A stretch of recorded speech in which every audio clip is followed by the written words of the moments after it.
자, 조금 전에 김문수 후보와 홍준표 후보를 보셨으니까 이번에는 안철수 후보와 한동훈 후보의 토론의 장면도 함께 만나보시죠. 왜 본회의장의 계엄 해제 의결에 참여하지 않으셨죠? 제가 계속 본회의장으로 와달라고 문자 메시지를 계속 단톡방에 올렸잖아요. 원내대표가 당사로 오라는 그런 걸 받았습니다. 거기 가보니까 여기 있으면 안 되겠다는 생각이 들어서 국회로 갔습니다. 경찰이 막고 있어서 저는 경찰들을 피해서 멀리 담을 넘어서 국회로 들어갔습니다. 근데 계엄 해제에는 왜 참여하지 않으셨죠? 그때 시간을 놓쳤습니다. 계엄 해제 의결 결의를 할 수 있는 건 국회뿐인데, 그리고 당시 당대표였던 제가 절절하게 계속 한 분이라도 더 무슨 수를 써서라도 담을 넘어서라도 본회의장으로 와달라고 요청을 했었습니다. 그런데 왜 추경호 원내대표가 당사로 오라는 말을 따르시고 제가 말씀드린 본회의장으로 오라는 말씀을 따르시지 않았죠? 저는 두 분끼리 서로 소통이 되는 줄로 알고 거기에 있던 의원들도 다 마찬가지였습니다. 예, 김동원 대변인. 네. 저기도 지금 지지층이 일부 겹치는 것으로 지금 알고 있지 않습니까? 그렇습니다. 자, 양측의 공방. 한동훈 후보 입장에서는 안철수 후보의 지지층을 다 뺏어 와야지만 본인은 지금 오늘도 과반을 만들어 달라고 주장하더군요. 가능성이 어떻게 보세요? 과반 가능성은 현실적으로는 매우 어렵습니다. 그러니까 5월 3일 그 두 분이 이 최종 전당대회 참여를 하는데 현재 가능성을 놓고 본다면은 역시 탄핵 찬성, 찬탄이라고 그러죠. 탄핵 반대 이 쪽에서 한 분 한 분. 그렇기 때문에 바로 지금 앵커께서 말씀하신 한동훈 전 대표가 안철수 의원을 저렇게 공격을 할 수 있는 것입니다.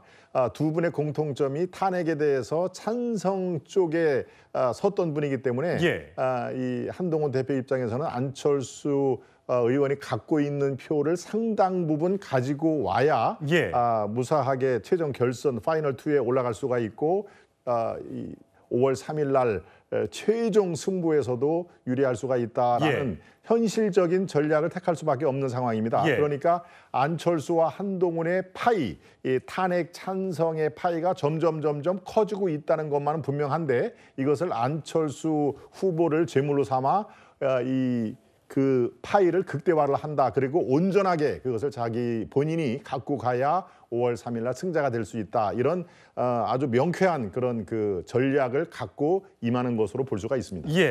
어쨌든 만약에 탄핵에 찬성했던 분들 또 탄핵에 반대했던 후보가 떨어지고 두 명이 올라가게 됐을 경우 그 표도 오롯이 가지고 와야 되니까 인신공격성이나 이렇게 가면 나중에 지지 안 해 이렇게 될 수도 있을 테니까 그렇습니다. 그 부분도 신경을 써야겠죠.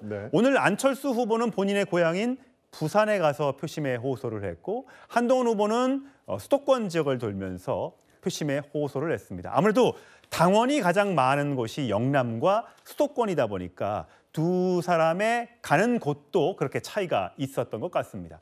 저렇게 한동훈 후보는 서울 지역을 돌면서 인천과 서울 지역을 돌면서 여러 가지 이야기를 많이 나눴습니다. 본인이 아직까지 이재명 후보를 향한 공격은 10%밖에 안 했다. 나머지 200% 쏟아붓겠다. 오늘 그렇게 얘기하더군요.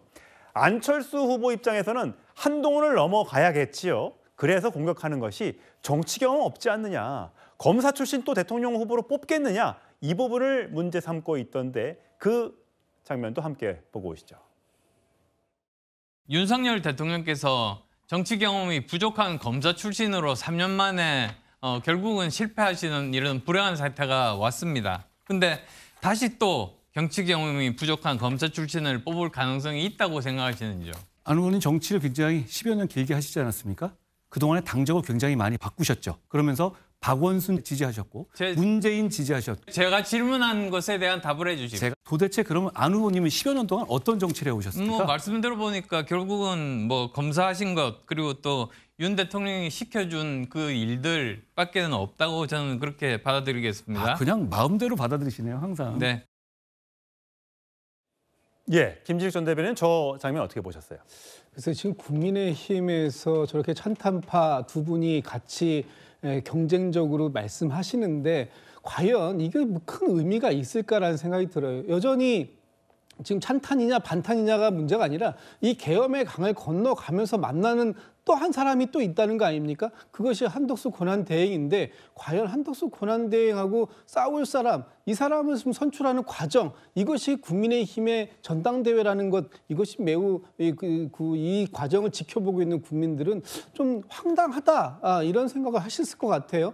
그러니까 지금 선명성 경쟁을 하고 있는데 저 선명성 경쟁이 과연 어떤 의미를 가질지 저는 잘 모르겠다, 이런 말씀 드리고 싶습니다. 예, 어쨌든 많은 앞으로 절차가 더 남아 있을 걸로 보이지요. 한덕수 대행은 과연 출마를 진짜 선언하게 될까요?